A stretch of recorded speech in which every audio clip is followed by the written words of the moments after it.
ஒட்டுமொத்த தமிழ்நாட்டுடைய வாக்கு சதவீதத்தை பார்த்தோம் 40.5 இருந்தது. இதில் பிரபலங்கள் போட்டியிடக்கூடிய தொகுதிகள் அதனுடைய வாக்கு சதவீதம் என்னவா இருக்குது அதை அறிந்து கொள்வதிலையும் நிறைய பேருக்கு ஆர்வமும் இருக்குது. ரொம்ப குறைவான மத்திய சென்னையினுடைய வாக்கு சதவீதம் தான் ரொம்ப குறைவு. அதில் திரு தயாநிதி மாறன் இப்போதைய நாடாளுமன்ற உறுப்பினர், அதே போல் திரு பார்த்தசாரதி அதிமுக கூட்டணியில் தேமுதிகலேருந்து இருக்கிறாரு, பாரதிய ஜனதா கட்சியுடைய வினோத் பி செல்வம், டாக்டர் கார்த்திகேயன் நாம் தமிழர்லேருந்து களம் காண்றாங்க.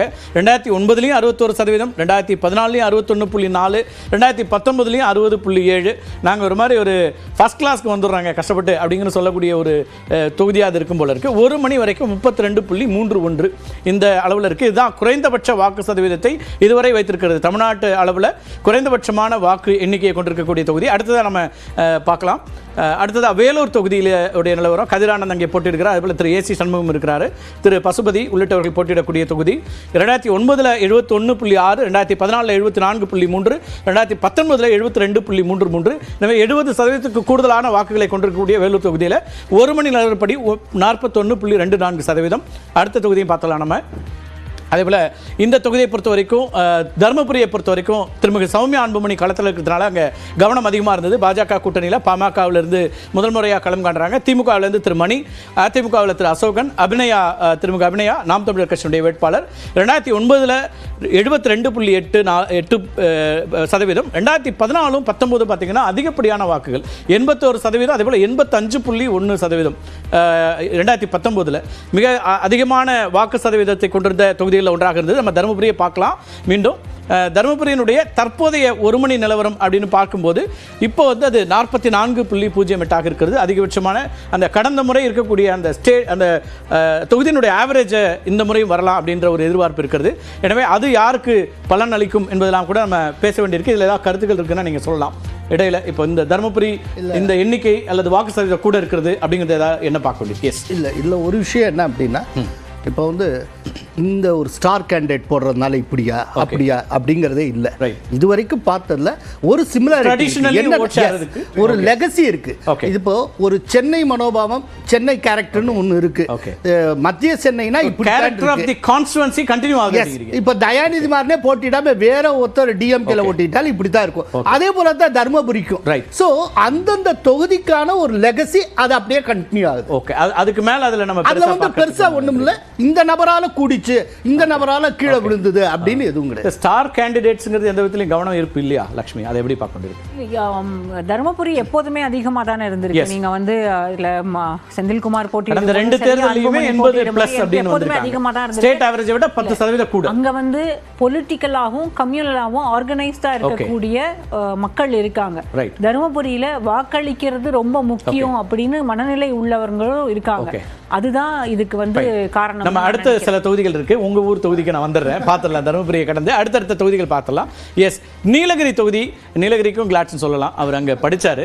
ஸோ திரு ஆர் ராசா முன்னாள் அமைச்சர், இப்போதைய அமைச்சர் திரு எல் முருகன், 2 பேருமே களத்தில் இருக்கக்கூடிய ஒரு தொகுதி. திரு லோகேஷ் தமிழ்ச்செல்வன் அதிமுகவிலேருந்து களமிறங்குறாரு, முன்னாள் சபாநாயகருடைய மகன். நாம் தமிழ்லேருந்து திரு ஜெயக்குமார்.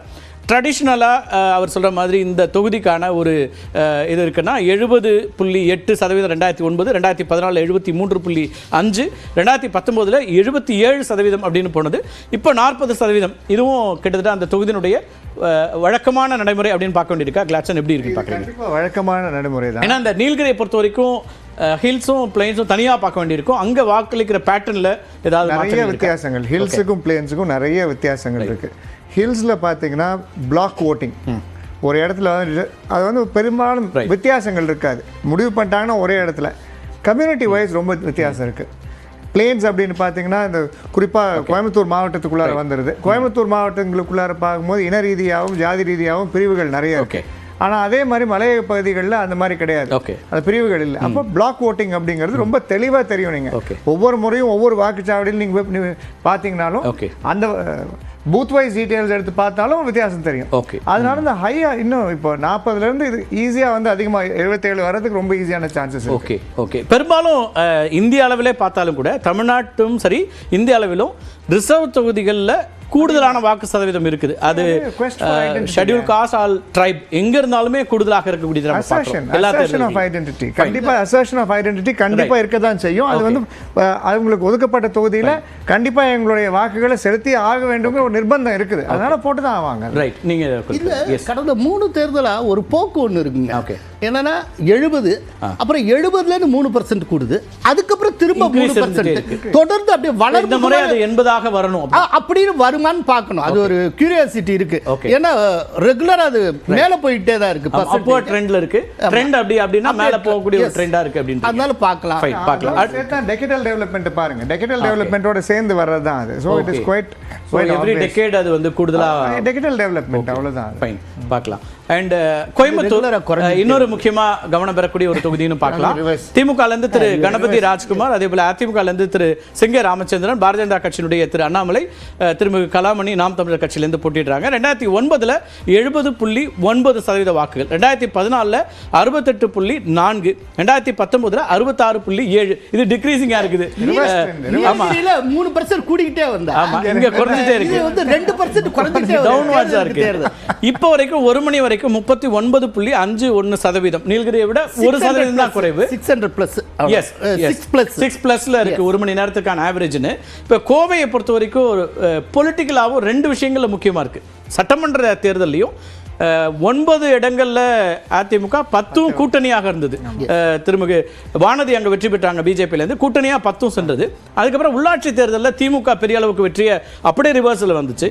இப்போ இந்த வாக்கு சதவீதம் ஏதாவது இந்த ட்ரெண்ட்ல இருந்து, அதாவது கான்ஸ்டிடியூஷனுடைய ஒரு நீங்க சொல்றீங்களா ஒரு தொகுதிக்கான ஒரு இது இருக்கு, அது அந்த பேட்டர்ன்ல இது இருக்குன்னு இருக்கா இல்ல வேற மாறுதுன்னு பார்க்க வேண்டியிருக்கா?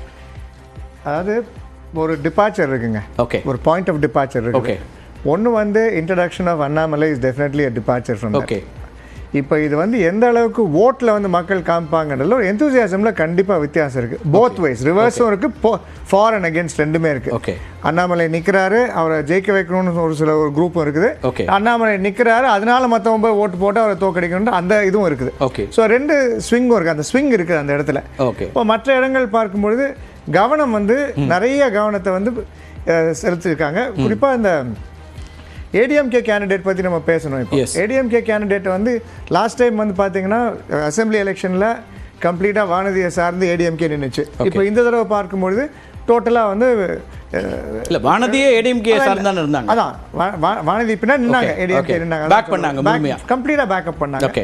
இப்போ வந்து ராமச்சந்திரன், அது நான் ஒரு ஸ்டேட்மெண்ட் கூட ரீகால் பண்ணலாம். திரு சிபி ராதாகிருஷ்ணன் ஒரு பொது நிகழ்ச்சியில் சொன்னாங்க, நீங்க வந்து வேலுமணி உள்ளிட்டவர்களாம் வச்சுக்கணும் அப்படின்னு சொன்னார். which means அவங்களுடைய ஆர்கனைசேஷன் ஸ்ட்ரென்த் ஒரு முக்கியமானது அப்படிங்கிற மாதிரி. இப்போ அந்த ஆர்கனைசேஷன் ஸ்ட்ரென்த் வந்து இப்போ ஸ்பிளிட் ஆயிருக்கு அவங்களுக்கு. ஓகே. அப்போ அங்கே தான் ஒரு வீக்னஸ் இருக்குது. That's a weak point. Okay. அது அண்ணாமலைக்கு அது ஒரு வீக் பாயிண்டாக தான் இருக்குது இப்போதைக்கு. ஏன்னா அந்த ஆர்கனைசேஷன் ஸ்ட்ரெங்த், ஏன்னா கோயம்புத்தூர் வந்து அந்த நிறைய பாக்கெட்ஸ் ஆஃப் கோயம்புத்தூர், அது வந்து அர்பன் ரூரல் அப்படின்னு பிரிச்சு பார்க்க வேண்டியிருக்கா. அர்பன் ஏரியால விசிபிளா நாங்க இருக்கோம்னு பிஜேபி சொல்றாங்க. ரூரல் என்னவா பெர்ஃபார்ம் பண்ண போது அதெல்லாம் சேர்ந்து தானே வாக்கு சதவீதமாகவும் நம்ம பார்க்கணும். நம்ம முடிஞ்ச அளவுக்கு அதை அந்த constituency wise as I got it, நான் அதுவும் சொல்றேன். இப்போ உங்களுக்கு அதை எப்படி பார்க்கலாம் லக்ஷ்மி, உங்களுக்கு என்ன பாயிண்ட் ஆஃப் வியூ இருக்கு அதுல?